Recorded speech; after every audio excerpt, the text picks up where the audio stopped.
Money Magicians. How are you? So, just a quick welcome to the Money Magic Podcast. My guest with me today is author Ndumi Hadebe, and she wrote the book Handle Black Tax Like a Pro.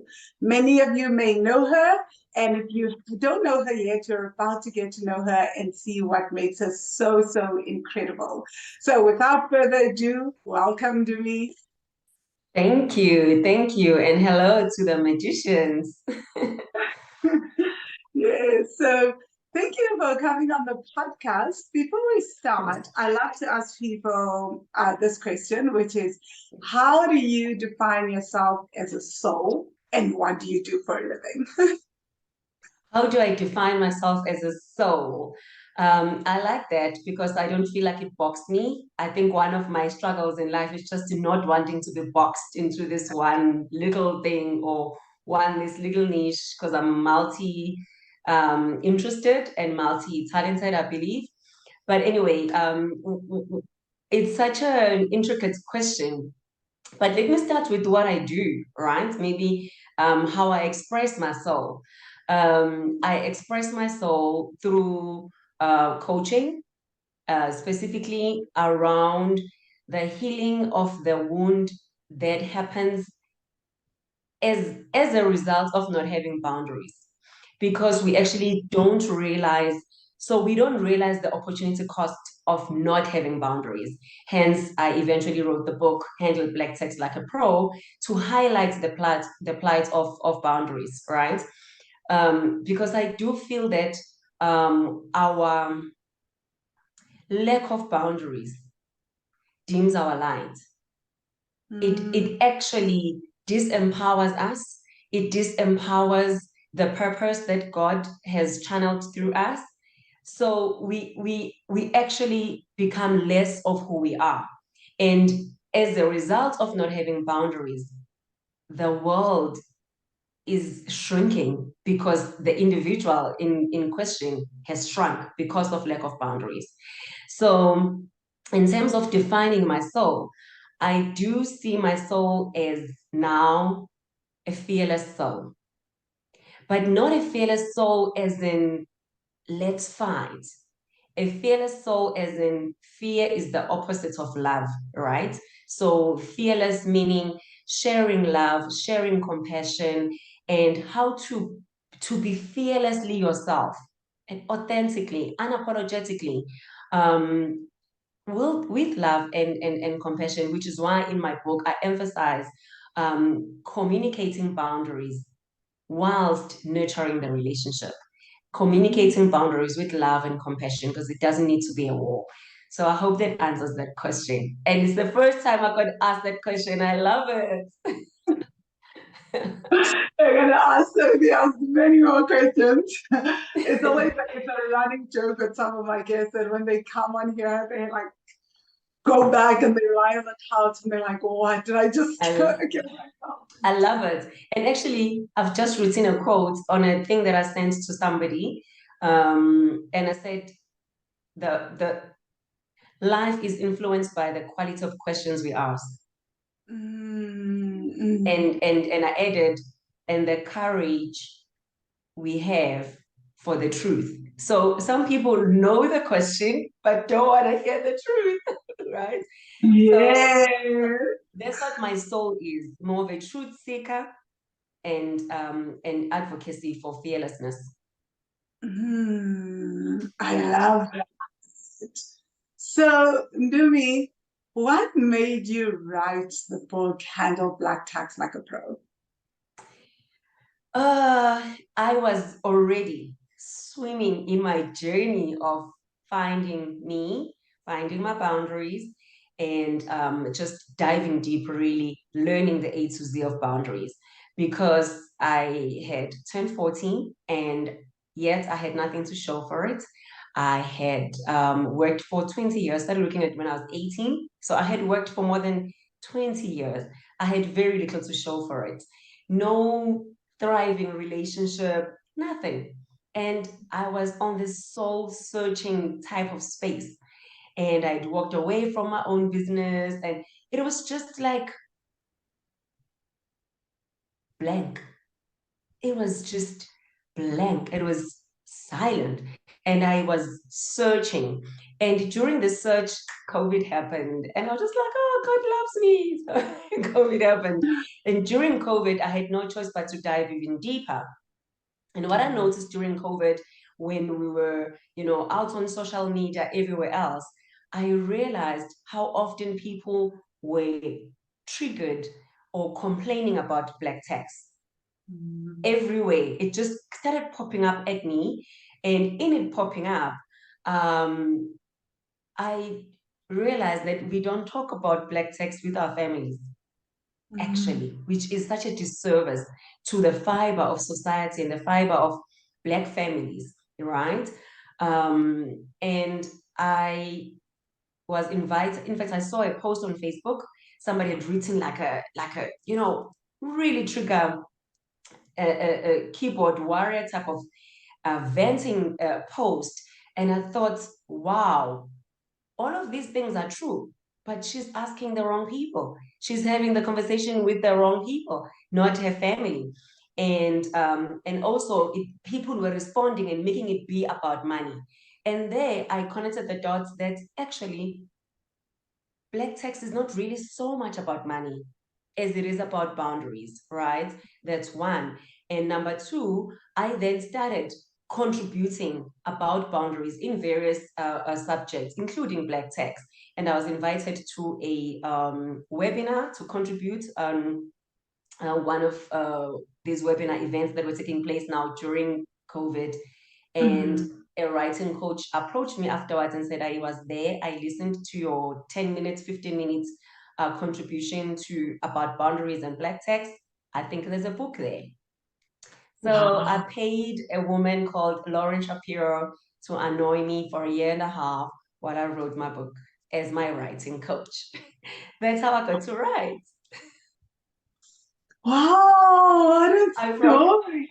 I promise you, Vangile, I actually disagreed with her. I said, no, there's no book.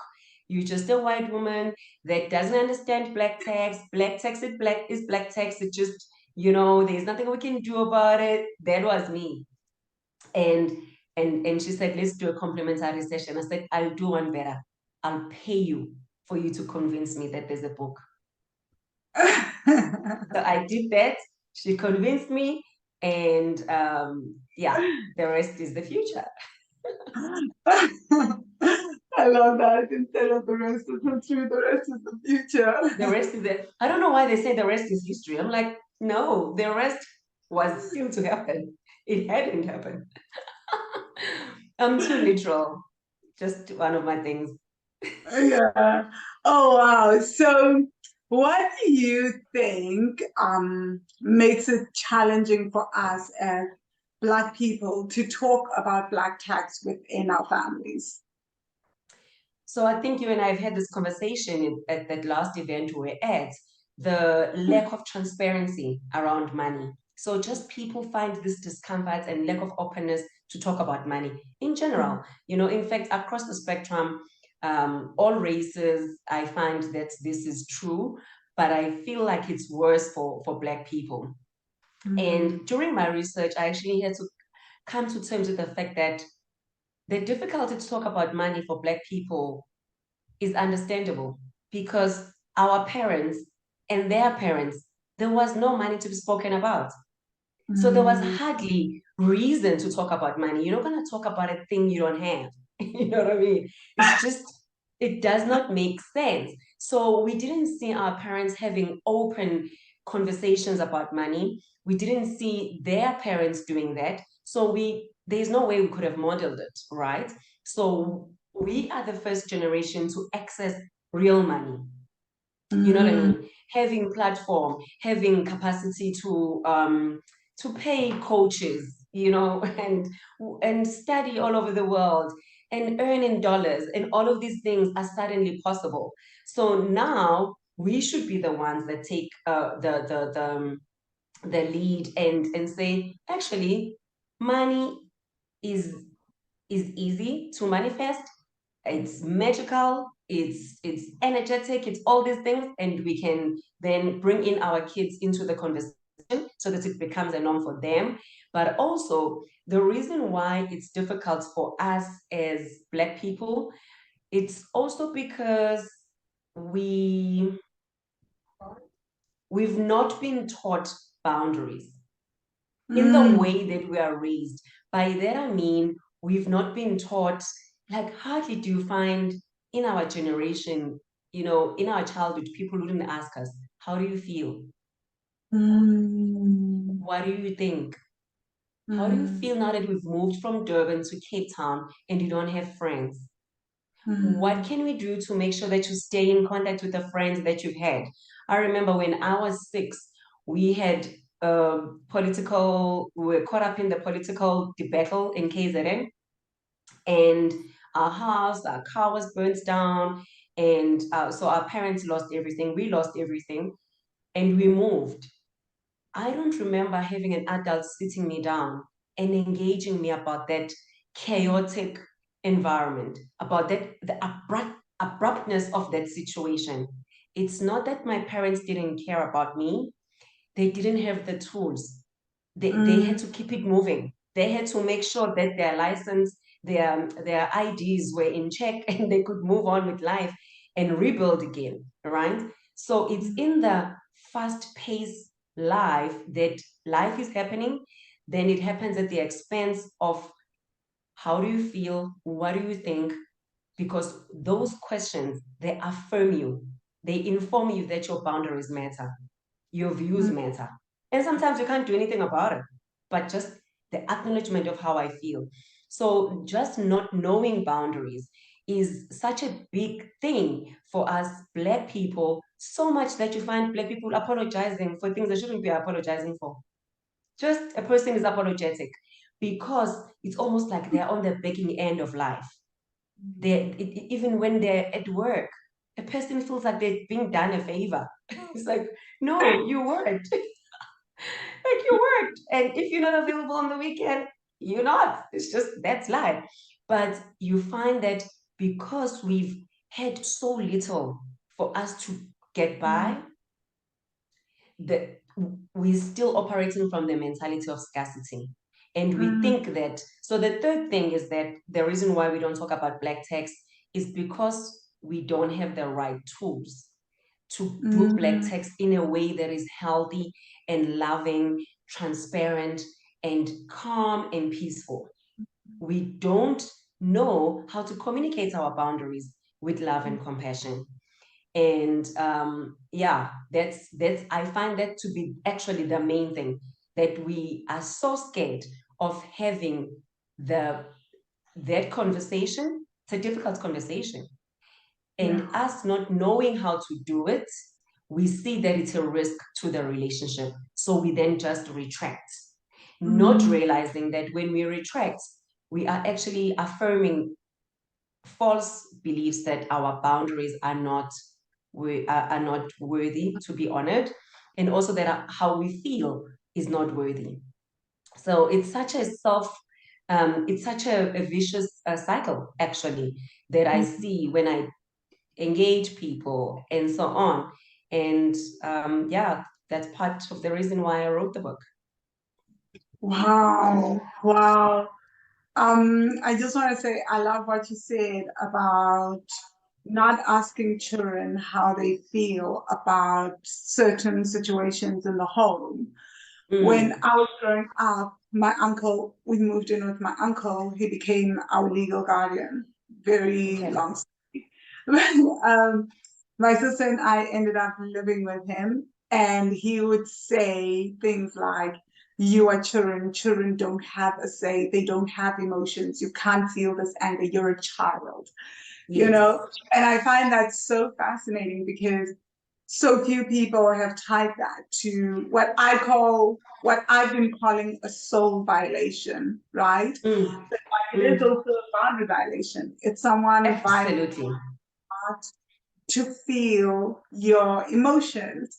And I often also think about just like in terms of when kids in our communities bring a different belief system, a spiritual belief system or something, Yeah, how they're shut down and that's they're true. told that they will practice a particular belief system because that's what the family practices.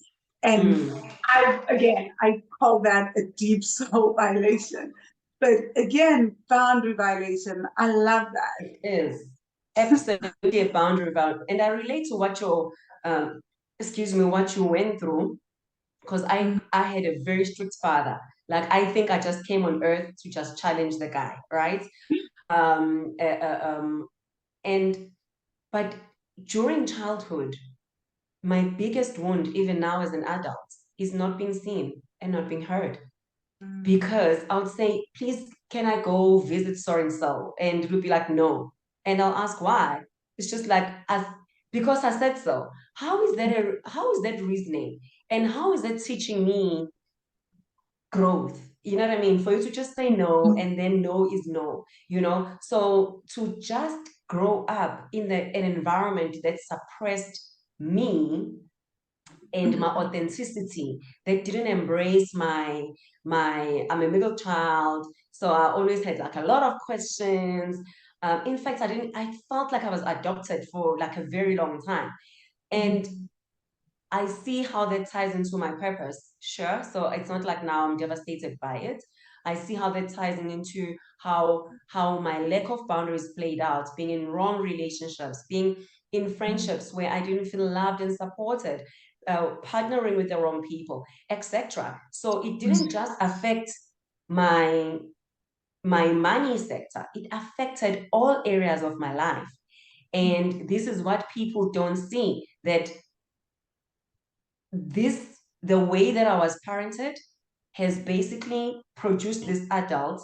Yes, I feel like I'm whole, but I do feel, to be quite honest with you, Vangile, that throughout my 20s and even part of my 30s, it was like I was just sleepwalking through life. Like, I missed so much because I didn't see myself. I was not taught to hear myself and value my talents, my authenticity, my uniqueness, and all of those things. So it affected my self-esteem and my self-confidence. So it's like the what you speak to is not child's play. Excuse the pun. Children deserve to be heard, and they must be heard, and they must be seen, and their views matter. Otherwise, we are just breeding kids that are not going to be critical thinkers. Most of the time, this is when people just become part of the flock. They don't question anything. I think kids should question everything, including religion, including how spirituality works, everything. To have a child that just takes what you say, it's and being okay with it, it's destructive. The needle will never move for as long as we have people like that all the time, you know? So I relate to it so much. But as I say that, I feel like sharing this quote from page 7 of the book that talks about talking about boundaries with love and compassion, because just now I forget, because you are like getting me all worked up and fired up. So Please I do. I'm going to ask if you want to read from the book. But before you do, because this will also go up on YouTube, can you please show us a picture of your book? Sure. Show up the picture of the book. Yeah, This is so the show us the second. book. This is the book, second print run, and yes, I'm reading from page 7. It feels like I'm reading a Bible. But guys, my book is not a Bible, I say. It's not instructive. It's basically planting seeds and getting people to just consider possibilities of how we could do Black text differently. And the purpose is to end the cycle of poverty. Because I don't believe that our kids would actually be sitting here in South Africa waiting to Black text you and I. They'll be somewhere in China or in Korea or wherever. And they'll be sitting with partners who just don't get the concept. Period. Yeah. Right? So we don't have the luxury. So we gotta do it differently. And this quote is by Dr. Jaya John. And he says, your boundary need not be an angry electric fence that shocks those who touch it. It can be a consistency of light around you that announces, I will be treated sacredly. By the way, And I love it. Oh, thank you for that. I love it. Thank So you. you talked about us not having tools, right? Ndumi? Sure. And I get that, right? Because I listened to my mom and I listened to my uncle when he was alive, and they would talk about their dad and revere him, my grandfather, whom I never met because he passed on in the 60s. But I would always think, wow, this guy was really terrible and like really being a gentle parent or just parenting, you know? But they didn't see it. And so they kind of mirrored his action, right? And I'm just wondering, there are parents here that don't know that they are not that they are not honoring boundaries. But maybe Yeah. someone is listening here and thinking, is this me? How do you know if you are that kind of parent or that kind of family member? How can you tell if you are the family member or the parent that doesn't honor boundaries? Are there some So signs? yeah, so I think the main thing for people that don't honor other people's boundaries is that they take it personal and get offended when a person says no. It's not Mm, about you. It's children, we can learn so much. It's interesting that I talk about children so much and I don't have them. I love them. I've got lots of grandchildren, of godchildren. And I remember my one friend, she asked her daughter to type something for her. And she was gonna pay her quite a lot of money. Um, and she said, Mom, I've got plans. I'm meeting my friends in Stanton for movies, So she calls me, can't believe it, you know. She says this, that she now is calling me, right, to complain. And I had to be honest with my friend. This was even long before I got into the space of talking about boundaries or anything. I said, but friend, she's right. Sayuri is right. She cannot afford to allow your lack of order and planning to interfere with her plans. She sat and she's calculated that right now what she needs is this time with her friends. And unfortunately, she has you as a parent who gives her sufficient pocket money. So she doesn't even need, she's not even desperate for this money that you are, like, oh, but I'll give you money if you type this for me. So for her, it does not make sense at the time. So this practical example, I mean, she was still in high school, but it was just so cute how she was just like, no, no, I don't think so. Like she was so chilled. And the mother is like, I cannot believe this child. There's money at stake, but also I'm her mom. And I'm like, it doesn't matter. Her values are such that she must honor her plans with her friends. She feels that she needs this cutie with her friends right now. And so she's just gonna do that. And we have, as a parent, we've got two options: to be highly offended at that time and feel disrespected, or to be loving and and recognize the fact that you've actually raised a solid human who can mm, be honest, who does not betray their own needs at the time to make you happy. mm, Another mm, point that I would like to touch on during this conversation is the issue of self-betrayal at trying to be loved so desperately. But I want to go back to, how do you see as a parent? It's when you don't ask the questions. How do you feel? What do you think? What would make you happy? mm, What do mm, you when if we added this, would this make it better for you? Because when we ask those questions, not only do we get to learn more about our loved ones, but you are simply saying, you matter, you matter, you matter. We cannot always be sending Pinterest posters to the family group. We've got to do the work. We've got to do the thing, be the thing, embody the traits that say, I honor you, I value you. I might not always be able to do as you say, but I'm at least open to hearing you. Because people think being loved is about being loved. Nah, it's about being understood.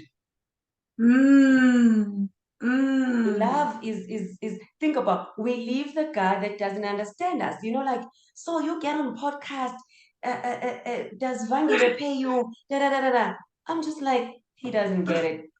Yeah. So how many millions have you made from the book? I just roll my eyes and like, no. Because why? Immediately the person is not coming into my world to understand it. They're coming almost like with a criticism, because there are two types of questions.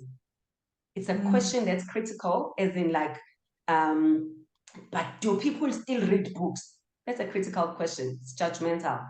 This is a question that says, interesting. So who's your audience? It's the same thing. You've asked the same thing, but in different ways. So that brings me to the third point about parents that don't listen to that don't honor the boundaries of their kids. It's when a child puts forward a situation, we either judge them or dismiss them. This is the worst thing that we can do when a person asks a child, how do you feel? And then the child states how they feel. Then you debate the feeling. Feelings should not be debated. We can debate whether my wall is purple or pink. We can have a big debate about it, but we cannot debate about that right this moment, I feel like I need something woolly to feel a bit warm. That's how I'm feeling. It cannot be debated. So if I'm feeling excited, I'm feeling energized, and I say that, and you're like, no, but Ndumi, you don't. No, we are dishonoring the feeling of the child, and therefore disqualifying and teaching them that their feelings don't matter. And quite often people do that. And I've heard some really, really sad incidents, even whereby a parent will disregard when a child reports a bully, SA, something critical, like big, and parents disregard it because it's painful for them to recognize it for what it is.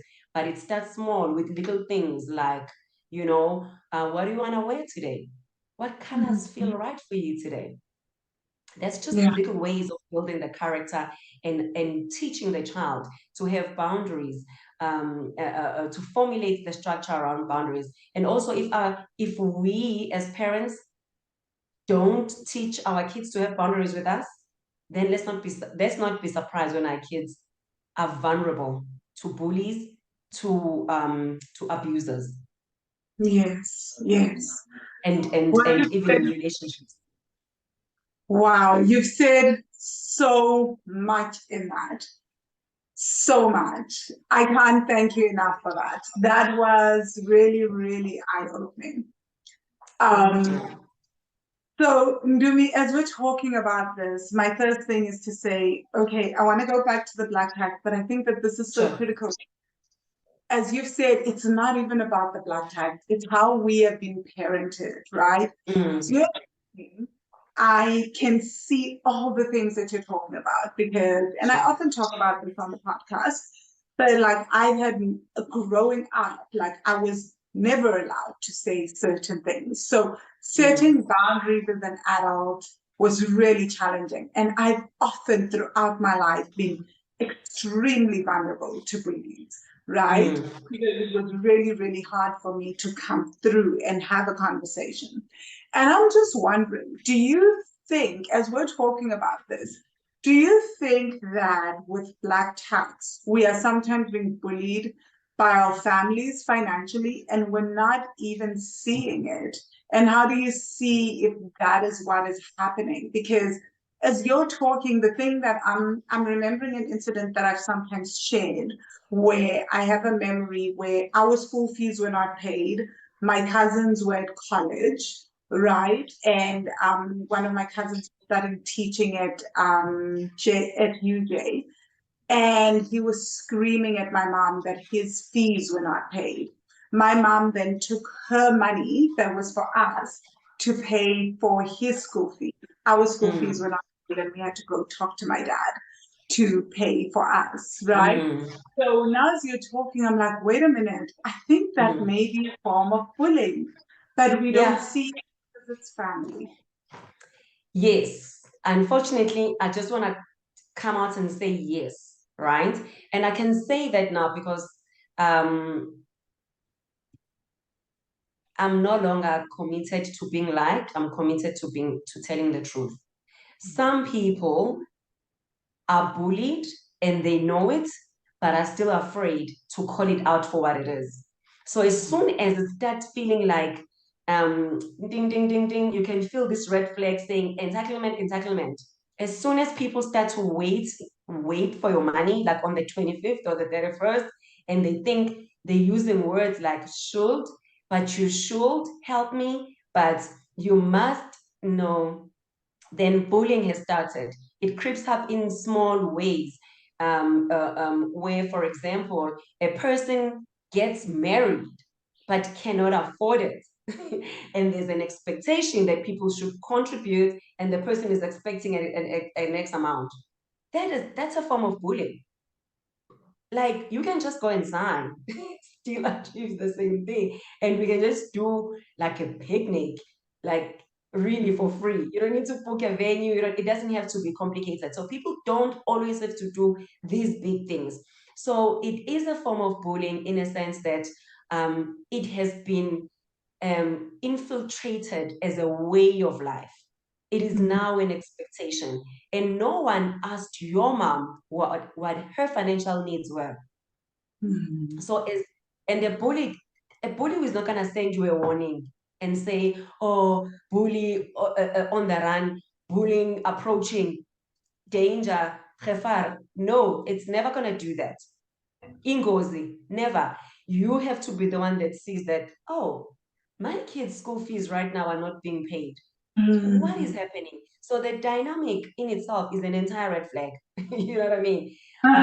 But the reason why it doesn't feel like bullying is because we feel so bad about seeing our needs and recognizing our needs. So our needs, your mom's needs was to see her kids go to school at the time.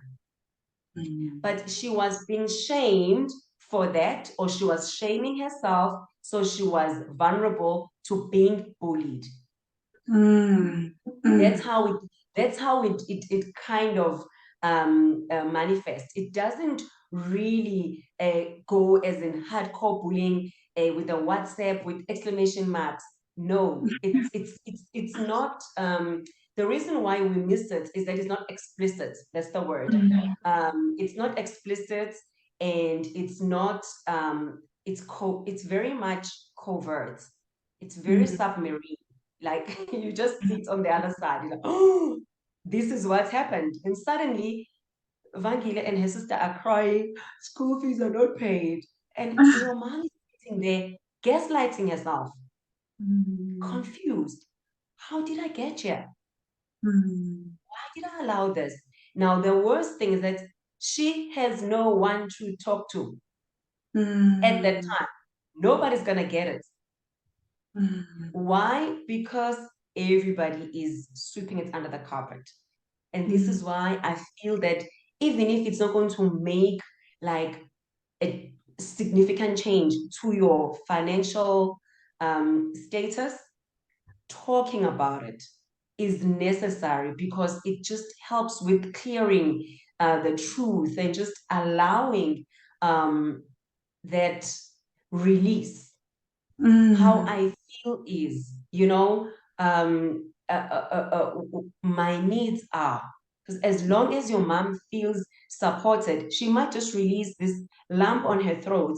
And this secret resentment that we are holding or harboring towards our loved ones because of this reverse bullying we are feeling, or this subtle bullying that we are feeling. Yeah. I love it. So I love that we actually got into that, because I think that most of us don't even know that we are being coerced. And some of us obviously are doing it from the goodness of our own hearts. So with my mom, that started. And I believe, as I said in my book, she then taught her family, right? And then she then also did it to my uncle. So it was really, really a vicious cycle. But I wanted to ask, if someone is experiencing black tax, right, and they don't have the tools to start, and maybe they've realized that they've been bullied to look after family members, or they're doing it out of the goodness of their hearts, and now, when you've done something for so long, now you can't pump the brakes, because that's how you get approval, right? What is the first step that they can take to kind of break that cycle? Okay, so I always say it's kind of difficult to click undo on what you've done for the past 5 years, 10 years, or however long. I mean, some people that I've spoken to, they've been doing this for a very, very, very long time. So the first thing that one can do is to have a conversation with self. Just have the awareness of what's going on in their finances, right? Just like, oh my goodness, where am I sitting with my savings, with my investments, with my cash flow? What are my goals? Going back to defining those needs, your wants, and really being clear about your thoughts and feelings around money, how you feel about financial freedom. I think this is a conversation that we need to have with ourselves before we can have with other people. Because I've seen people that, at corporate talks and things, and they'll say, debt free. How is that even possible? So people are so stuck in this washing machine of money comes in, money comes out, I pay the bills, and I pay my credit card, I increase it and I decrease it. It's just they're so stuck in it, they don't know how to press the reset button. And I do believe that pressing the reset button starts by having this courageous and honest conversation with yourself. That's number one. So once you've defined, like for me, when I said, oh my goodness, I'd worked since I was for 20 years. And so where has it all gone? I had to ask me that question. So that type of deep reflective conversation. Some people might need a coach, doesn't have to be me, and it could be whoever. Just you might need somebody to bounce this off from, so that you can be held accountable, in terms of asking the right questions, and also the courage to have that, to say to yourself the right answers. But number two, what becomes important is then saying what adjustments need to be made. A lot of people are so vested in let me watch Vangile's podcast. And they move on from this podcast to another. They are in the space of consuming information. Yes. And never got to the part where they're implementing, and never get to the part where they are asking themselves this big question: what adjustments need to be made? And those adjustments could happen around how you use your time going forward, your money, your energy, and even IP, which we know a lot of people give away very often for very little or for free. So TME, I call it, what needs to change for you to change your situation. And once you've defined that, then it's going to point out, is adjusting your black text one of those things? Some people, all they need is what they do. Most people, they just get more money. Yeah. And I think it's story 4 in the book. I talk about how that's not sustainable, because when there's more money, then more black text requests come. It's just, it's that simple. So most people try that and it doesn't work. So it still takes us back to, now there's black text adjustments that need to be had. The difficult conversation that we've been avoiding for the past 10 years suddenly catches up with us, right? Second to last chapter of the book, I outlined the formula. This is the formula. You start by setting the scene for truth, being honest with yourself, and your family. This is now when you're having the conversation. Yes. And you add love, and you remove the need to be right. The conversation is not about Ndumi being right and proving Vangile wrong. If you and I were siblings and I've been paying black tax towards you, guess what? I'm an accomplice. I contributed. I agreed. You didn't hold me by the gun. And even when it felt like bullying, the point is, I gave in. I caved in into the bullying tactic. Subsequently, we have to realize that, right?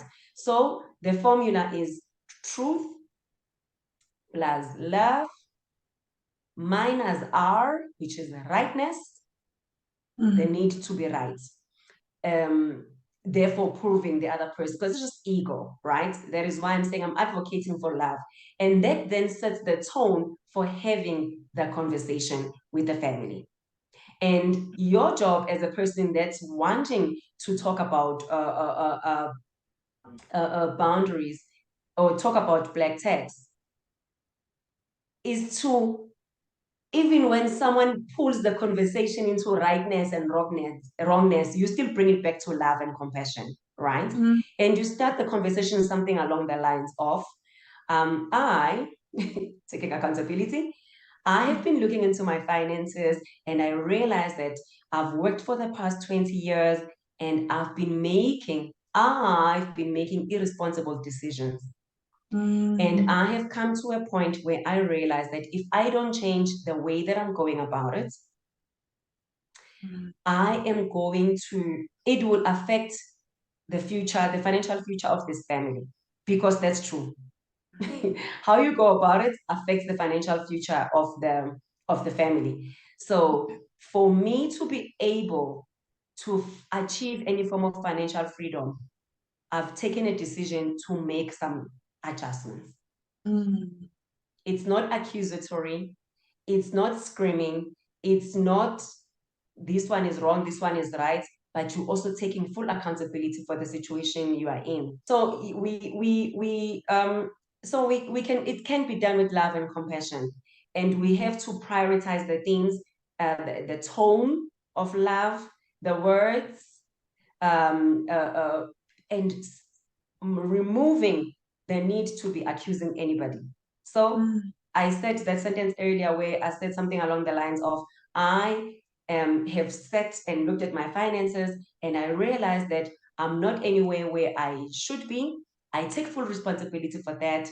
And I realized that I've been making irresponsible decisions.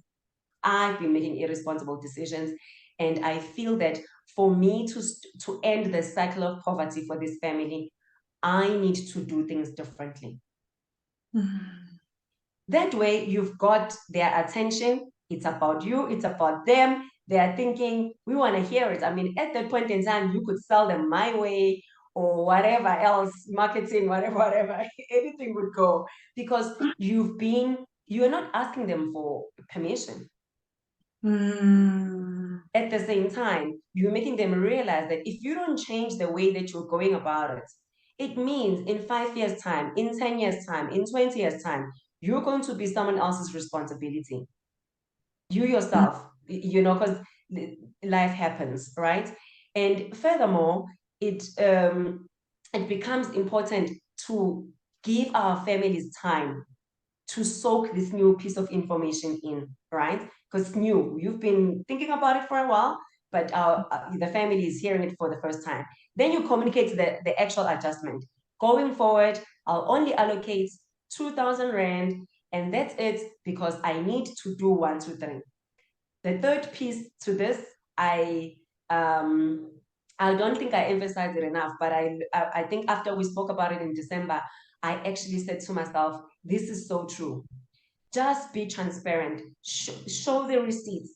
If you have credit card bills, and print out the statement, show your family, because we look rich. We look financially free. We look look like we earn in dollars.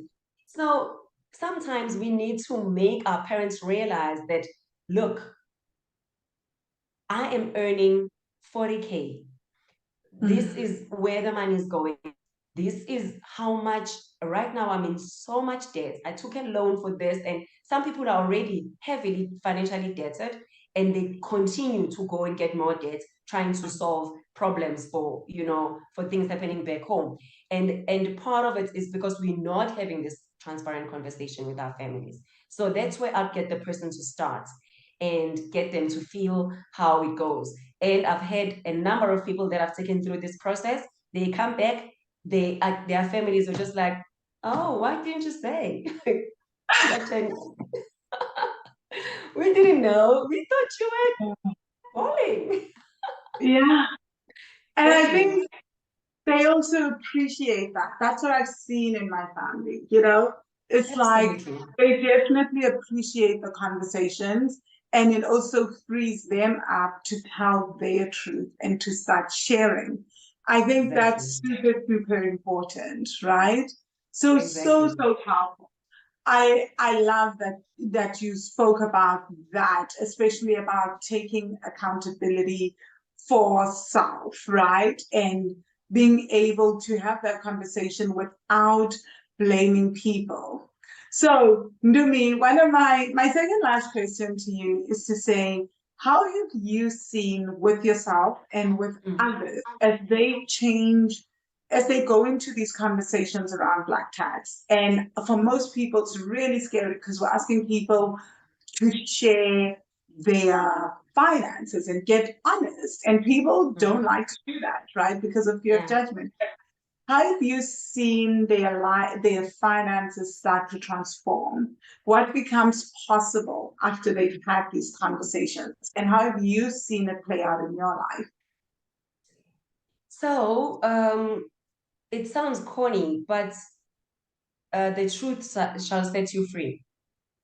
This is transparency does that. And I think it's underestimated and underrated how much openness and transparency actually builds relationships and builds people and builds the character, the actual character of the individual in question, right? So it is such so let me speak about my experience personally, right? Yeah. Transparency brought me closer, specifically to my mom and my siblings, right? And maybe extended family, not so much. But it definitely brought me closer to my siblings and my mom. And I could be in a situation where I'm saying, I'm writing. I am focusing on my writing. I'm not making that much money. So I could lessen level of expectation Yeah. because I started already, we are now on the path of this transparency story, right? So there was one. So that now enabled me to simplify my life. So no need to be in debt, no need to be, I haven't had credit cards since 2017. And for someone that's self-employed, it's very difficult to achieve because from time to time there's, inconsistent funds or incoming funds and so on. And while I was writing, I was able to say, Mommy, no, this is not coming together. Please borrow me some money, help me with this and that, and so on. But the reason why I could do that is because I've reduced my monthly expenses. So that was the biggest thing. When I started having transparent conversation with my family, I could simplify my life. I could say, I'm focusing on finishing debt and I'm giving space to do that. And then I was able to reduce my monthly expenses. No pressure to be driving a big car or anything like that. It's all good. It changed how I started spending around gifts and things because now I could be again transparent, and also I made it be needs based. Engage my nieces, what did you like what would make you happy and stuff, so I continue this needs based type of conversation. And the power that lies in creating. So having boundaries gave me space to be able to create, right? Yes. Yeah. Yes. And to have that Again, I think it's something that's underestimated in our society, where people don't realize how much they give away in terms of time, Mm.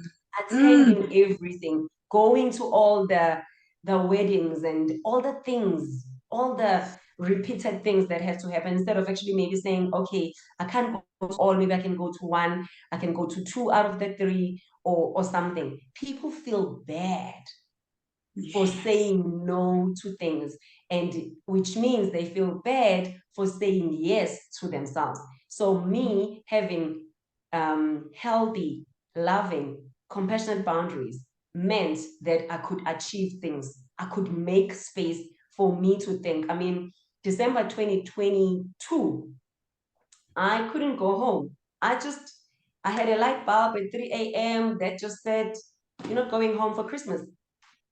And that Wow. very next morning, I called my mom. Mommy, this is, you know how it's been the past couple of months. I've been focusing on this book. And by this time, I was proofreading the book, Mm. going back and forth with my publisher. And and I just said, I always love coming home for Christmas, but I don't think that it's gonna happen this Christmas. And she said, Mm. my child, if that's what you feel is right for you, I am fully behind you. I was so surprised. I never expected that at Wow. all. So I Wow. had the space. And guess what? During that time, okay, I slept a lot, as in, like, I just rested and rested during that December, and I ate a lot. And the last chapter of the book downloaded, Yeah. Boundaries with the Self, only downloaded that December when so I had to have the space to hear Ndumi. When Ndumi's being said, Mm. don't go home. Because now imagine, home for me is December, right? It's we live in the township, it gets so noisy. My nieces will be there, Auntie Ndumi this, Auntie Ndumi that, da, da, da, da, da. We are going out for coffees, we are going for picnics, shopping, it never ends. The Yeah. point I'm making is that when you don't create space to hear yourself, you're giving your you're not going to hear yourself. It's noisy, but it doesn't mean that there's something wrong with Christmas buzz and the fun. It just meant that at that time I needed to have the courage to to admit to me that that was my situation, but also to communicate this with my loved ones timelessly and lovingly. So as soon Mm. as the download came at the beginning of December, I communicated it to my mom. I Mm. can't say it's 2 days before. That's that's brutal. That's abusive. So I had to, the timing meant. So boundaries have helped me structure my life, focus my life, and has increased my earning potential Yes. Yes. because I've got Wow. space to do. I've got space to be more of me. I'm getting paid to be more of me, actually. I mean, you get paid to be more of yourself. When we do our talks, when we're writing, we're just being ourselves.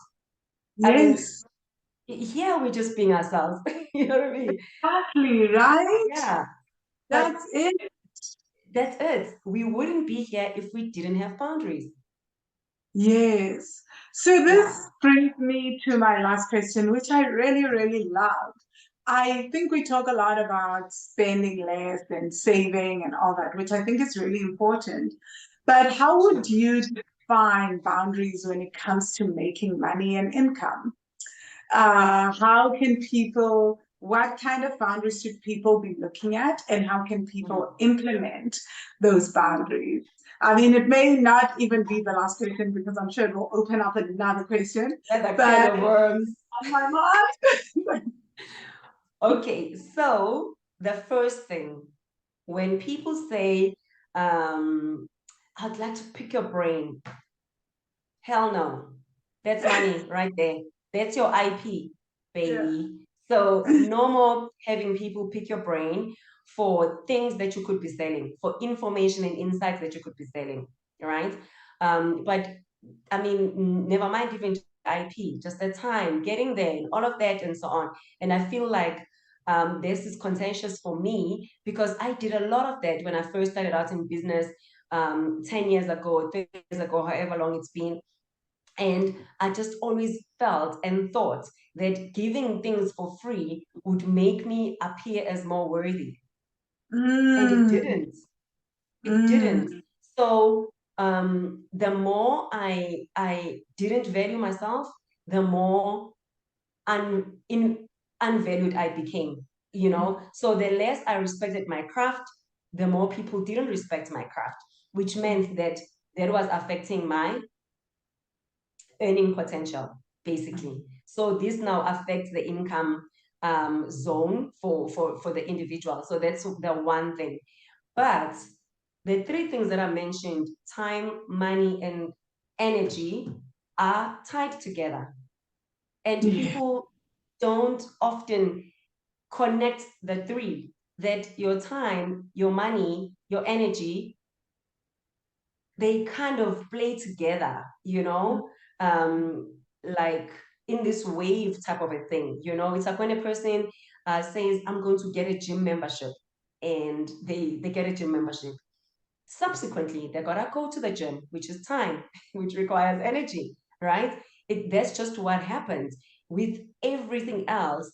When we allocate energy to it, when we have to look at these three resources, if we want to amplify one of the three, which often is money, or in this question it's money, we have to be honest with ourselves. How much time and energy are we dedicating to the things that we say we want? A lot of the time people say, I want passive income. I want a side hustle. And I don't like this word hustle because I don't believe in hustling. But that's the word that people use. And so on. But how much time really, really do people spend educating themselves about boundaries, about money, about how to multiply income, and. So we don't spend sufficient time that display that we want the money. We don't spend time creating products. We spend more time spending money on things that we sometimes don't even need. Right? So people will say things like, yeah, I want this and that. But when you look at how they spend their time on the weekend, which is my final point, when it comes to earning more, the question that I can ask for a person is, how are they spending their time? How are they spending their time, their spare time, their evenings, their weekends? Because that will dictate to you what you truly value. Amen. Because the things that you do value, you will invest time in, you will invest energy in, you will invest money in. And so it's again about what? Being truthful. Tell the truth. And some people actually are okay. I mean, somebody said that in one of the companies somewhere in the Eastern Cape, and she said, actually, Ndumi, I don't think that I want to be debt free. I don't think that I want to have financial freedom and. And I think that's okay. I think so too. Yeah. And some people, they want to have part of the conversation of the people that want financial freedom. But what they display in their behavior,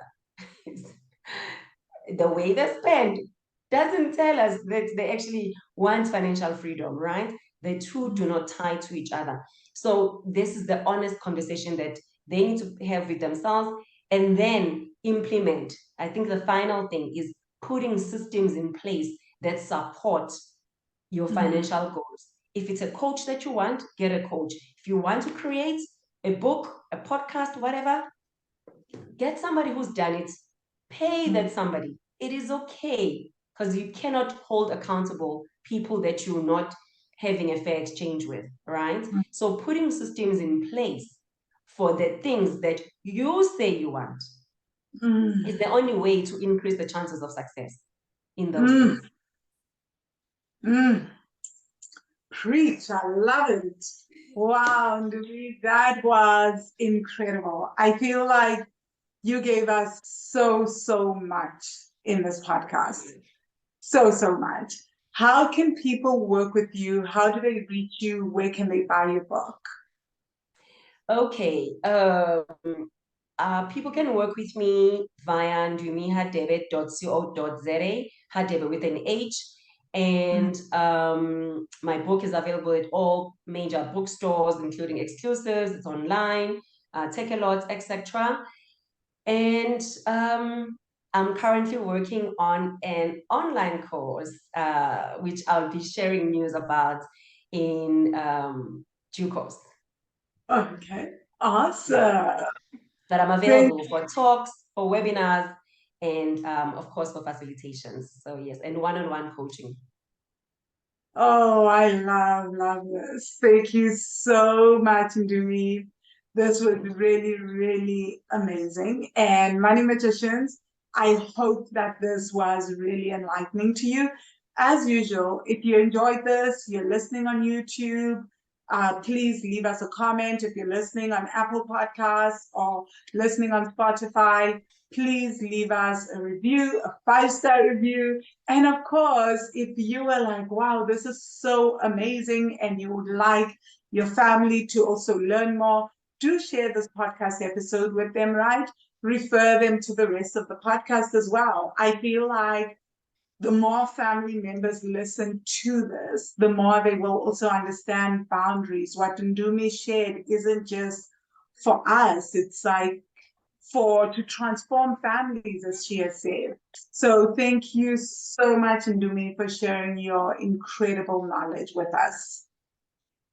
Thank you for the invitation, and it's been awesome just chatting, having loads of fun, being ourselves, and what a time to be alive. And I just sometimes feel that we are missing out so much opportunity in not realizing that we are the first generation that has real potential to end the cycle of black tax and the cycle of poverty. And I wish all the money magicians all the magic that they want for themselves.